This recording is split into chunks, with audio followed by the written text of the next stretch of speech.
Hey, it's Brett, and this is Brett and Some Books. Today we are continuing Who Ate the First Oyster by Cody Cassidy. This chapter is called Who Was the First Person Whose Name We Know? If the time of our species on Earth were a day, this happened 24 minutes before midnight, or about 5,000 years ago. On November 24th, 1974, the archaeologist Donald Johanson spotted a tiny bone in a small gully near Hadar, Ethiopia, that added a critical branch to the ancestral tree of our species. The bone belonged to a 3.2 million year old female of a new species, neither human nor ape, later dubbed Australopithecus afarensis. Over the next several months, Johanson and his team uncovered nearly half of her skeleton. This at a time when, Johanson later remarked, most of the evidence for human evolution older than 3 million years could fit in the palm of your hand. The find stunned the archaeological world, but it also captured the public's imagination. The ancient hominin soon became prehistory's greatest celebrity, perhaps its only celebrity, and that's largely because, according to Johanson, because the archaeologists gave the bones a name, Lucy. The name choice was random, taken from a Beatles song playing at the team's camp that night, but it imbued the ancient skeleton with humanity and closed the emotional distance between modern readers and this long-lost relative. Besides, to be famous, you must have a name. The naming of Lucy is the most famous example of what archaeologists are always forced to do with the many people or places who lived or existed before writing. Of course, we have no idea what Lucy's friends and family called her when they wanted her attention, or whether she had a name at all. Nor do scholars know the name of virtually any person, city, or culture beyond the past 6,000 years. The names scholars use today for these people and places are completely modern fiction. Sometimes they're based upon the local geography, sometimes on the Beatles song playing on their radio. It's estimated that roughly 1.5 billion Homo sapiens lived and died before the invention of writing, and not a single one of their names is known or will ever be known to anyone. Nor are the names known of many who lived after the invention, when writing was used by only a few people living in a few places. We know what 5,000-year-old Utsi the Iceman ate for his final meal, but we don't know his real name, nor do we know the name of the first person who set foot in America, or the names of the great painters of the Chauvet or Lascaux caves. Nor even what the painters called those caves. Not until the rise of Mesopotamian civilizations and the invention of writing do we finally learn the given name of an individual. And he wasn't a conqueror, a prince, a queen, or a king. He was an accountant, which is entirely appropriate. Unlike kings or conquerors, accountants are the reason any name is remembered, because while they're not often thought of as pursuing a creative vocation, they're responsible for what most scholars believe is humanity's most creative invention. Writing did not emerge in a single moment of eureka. Instead, it first evolved in Mesopotamia over nearly 5 millennia as a solution to an increasingly complex concern, separating what was mine, what was yours, and, most important, what you owed me. A few thousand years later, the Incans independently developed an entirely different system of writing called quipu, based upon strings and knots, but appear to have done so for exactly the same reason, to record debts and ownership. In Mesopotamia, writing began with tokens. In the 1960s, as excavations of ancient Mesopotamian cities began in earnest, archaeologists uncovered thousands of small pieces of clay. These tokens came in a variety of designs. Some looked like animal heads, while others were round with marks scratched into them. Some looked like charms, others like a potter's absent-minded creations. Archaeologists were puzzled. No one knew what they were or their importance, and archaeological reports from the era simply note their existence. In some cases, they were even thrown away. That is, until the 1980s, when the historians Denis Schmant-Besseret and Pierre Amis came to the startling conclusion: the tokens weren't art or charms or absent-minded clay doodles. They represented the first step toward the invention of writing. The tokens, according to Schmant-Besseret, worked something like this. Imagine you lived in ancient Mesopotamia 9,000 years ago, and you herded cattle. Trade existed, but it was relatively straightforward. If a neighbor wanted one of your goats, but didn't have something in return, you remembered their debt as you would remember a friend's debt today. Simple enough. But as the population of Mesopotamia grew and coalesced, transactions increased, and trade grew too complex to remember who owed you what. For the first time in history, business outgrew the brain's capacity. As a result, Mesopotamians began using a simple yet ingenious system of tokens. If someone took one of your cattle, they would give you a small clay token shaped into cattle's horns in exchange. That way, when you wanted, say, one of their sheep, you could cash in their token. These tokens sound a bit like money, but they aren't, at least not yet. They have yet to reach that level of abstraction, though one can see how a system of exchanging debts would eventually spawn money. After all, if you remove the abstraction, money today is a measure of the government's debt to you, and when you want a Coke, you can give the store clerk the physical representation of that debt in exchange.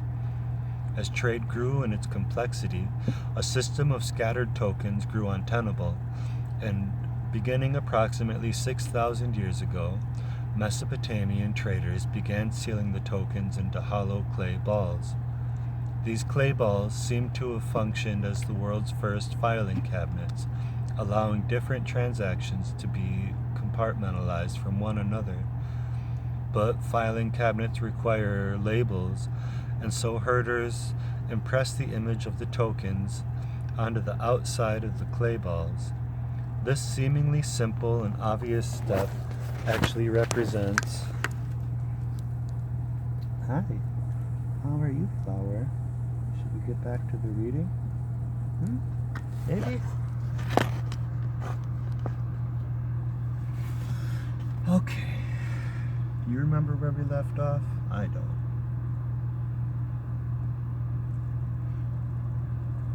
But filing cabinets require labels, and so herders impress the images of the tokens. Stop showing him your brown star.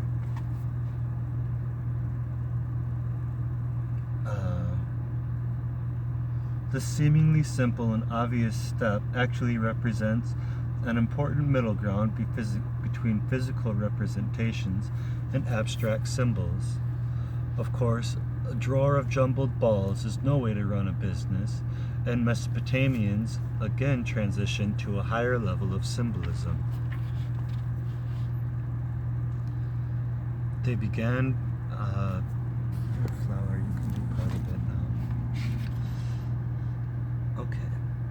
So, they began impressing the balls and their symbols onto clay tablets, separating each transaction onto their own boxes on the tablet, which in effect created the first rules of grammar. These tablets could pack far more information into a far easier to read format. Best of all, they didn't roll away. From there, it didn't take long before Mesopotamian accountants abandoned the balls and tokens entirely and simply inscribed their symbols onto the clay tablets. Soon after this development, the accountants added their identifying symbol onto the spreadsheets. When archaeologists found one of these spreadsheets, translated the accountant's marking at the bottom, and dated it as the oldest ever found, the accountant became the first person whose name archaeologists don't have to make up based on a Beatles song or a mountain or a local village. Instead, a person from the past speaks with us directly. His name was Kushum. Kushum was born 5,000 years ago in ancient Mesopotamia, which is today southern Iraq, a few hundred years before the first Egyptian hieroglyphs. Kushum doesn't tell us sex, but because the earliest Mesopotamian proverbs are largely written from the male perspective, according to the Assyriologist Ben Ulster, the consensus is that most of their scribes were men.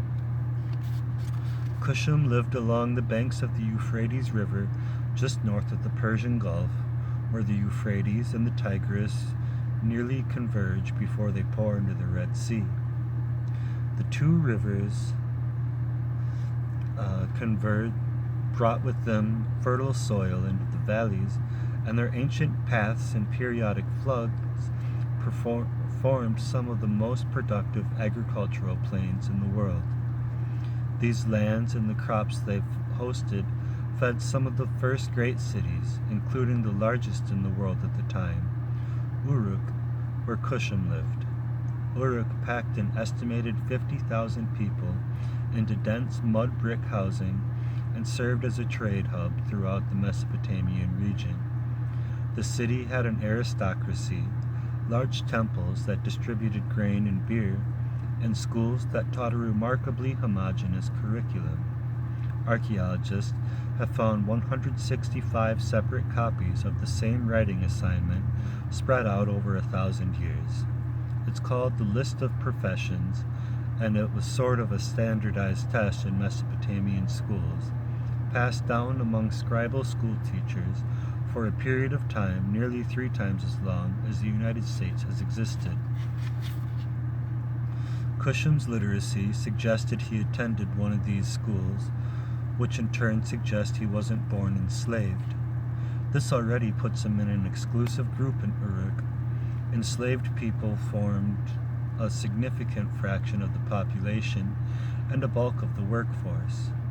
A single textile factory in Uruk enslaved thousands, and enslaved people almost certainly dug Uruk's extensive irrigation canals. Much of the early writing from Mesopotamia deals with slave ownership. After Kushum, the next names in history remembers are the slaver Galsal and the 2 people he enslaved, named Enpap X and Sigulker. In Sumerian, the word for slave is somewhat ominously a synonym for foreigner. As a child, Kushum shared experiences familiar to modern school children. Around the age of 5 or 6, he would have begun attending scribal school, which was described in later writings by other students as both long and tedious. A composition called Son of the Tablet House, written by a student nearly 1,000 years after Kushum, described a typical day as, "I read my tablet, ate my breakfast, prepared my new tablet, wrote and finished the text. Then, in the afternoon, I was given a recitation." If Kushum was late to class, his teachers expected him to bow an apology. If he was lucky, they wouldn't beat him. Usually he wasn't lucky. Most transgressions, however slight, resulted in beatings. One ancient Sumerian proverb goes on at length describing the various reasons a student like Kushum might find himself on the wrong end of a cane, including not standing when the teacher arrived, leaving without permission, and poor handwriting, which would have made my life very difficult. To make amends, Kushum might have invited his teacher, scribe teachers were more often male, but not always, to his home, ask him to sit in the seat of honor, and have his parents ply the teacher with a new robe or a new ring and a meal.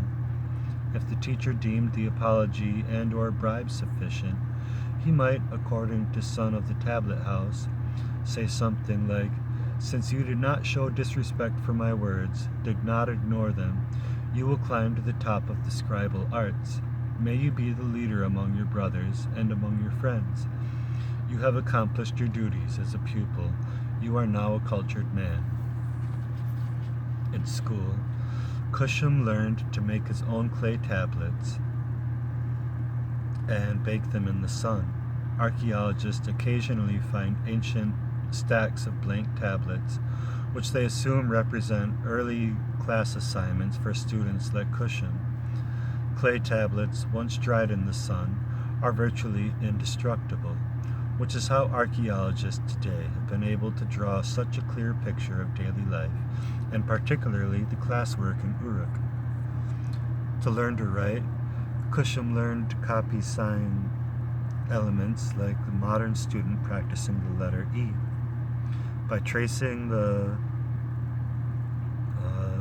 various pencil strokes that comprise it, archaeologists have found tablets with partial signs copied over and over again that look like tedious ancient worksheets, which is emblematic of an education that was both long and difficult. Cuneiform script had nearly 1,000 different signs, all of which he had to memorize. And then there was the problem of numbers. No one had invented them yet. For Kushum, sheep and goats and years all had their own counting system, because no one had observed 5 people, 5 sheep, and 5 fingers, and realized they all shared this numerical abstraction we now call 5 in common. Numbers are so ingrained, it's difficult to realize what an ingenious and non-obvious invention this was. You can begin by trying to define the number 5. But numbers allow us to compare, contrast, and measure radically different concepts. Unfortunately for Kushum, that genius lived after he died, which has drastically increased the amount of signs he had to learn. Scholars believe the education continued into adulthood. Once he graduated, Kushum occupied a relatively lofty position as a temple administrative, responsible for brewing large quantities of beer. To keep track of his duties, Kushum practiced a form of proto-writing based on pictographs. His sign for barley looked like a stalk of barley, and you can still see the remnants of the old cattle's horns token in his representation for the cow. Kushum couldn't write a love poem or story because his pictograph system didn't have a complete grammar, nor could it represent many sounds. When Kushum wanted to identify himself, he didn't have a suite of supplies to do so. His solution was to put two pictograph signs, Ku and Sim, together in the same way that if your name were Carpet and you didn't have letters, you might say car and then a sign showing a pet. The word Kushum itself is merely a bit of poetic license by the Assyriologist Hans Niesen, who puts a sound K in Sim signs because for Kushum, writing may have had no phonetic value. Whoever read the debt may have simply treated the name as we would a family crest. As an individual, Kushum might have been somewhat ironically quite forgettable. He appears to have been so extraordinarily normal that he may even have owned the world's first mass-produced item, a bevel-rimmed bowl, an item that archaeologists have found everywhere in Uruk, and which, when filled with grain, seems to have been the ancient version of a paycheck. At the end of his work week, Kushum's employer would fill his bowl with an allotment of grain to compensate him for his service. Perhaps, as an administrator of a large temple, he was well paid. On the other hand, he wasn't a very good accountant. One of his tablets, he erroneously writes 10 instead of 1, mistakenly ordering 10 times the necessary amount of barley. On another, his recipe for beer doesn't call for enough malt, which is a particularly egregious error, since the ratio of barley to malt should have been the very simple 1-to-1. But what he lacked in attention to detail, he made up for with what Neeson writes is a bureaucrat's zeal for exaggerated accuracy. In one instance, Cusham calculated 135,000 barley liters, 81 tons, to the nearest 5. A painstaking accuracy that stands in complete contradiction with numerous mathematical errors, according to Neeson. Cusham, the first person whose name we know, was a normal, bureaucratic, error-prone administrative charged with tallying debts, and that's entirely appropriate. For 1,000 years, as scribes and accountants developed writing in Mesopotamia, it was the exclusive domain of the aristocrats, bureaucrats, and administrators like Cusham. The general populace either ignored it, or, because the tax collectors wielded it like weapons against them, despised it. Tellingly, when Mesopotamian cities fell to disease or invaders, as they often did, the citizens nearly always took their torches to the library first. Common citizens felt the same way about writing as a modern reader probably feels about the tax code, because that's all the entire medium represented. It was the exclusive domain of the Cushams and the Arthur Andersons, not the William Shakespeares. When Cusham died, it may have not been a much acknowledgement given to him, his station in society, and the disdain for his vocation among the general populace. But if he had a headstone, it could at least have been among the first with a name written upon it. And that is the end of that chapter. If you like it, please like and subscribe for more.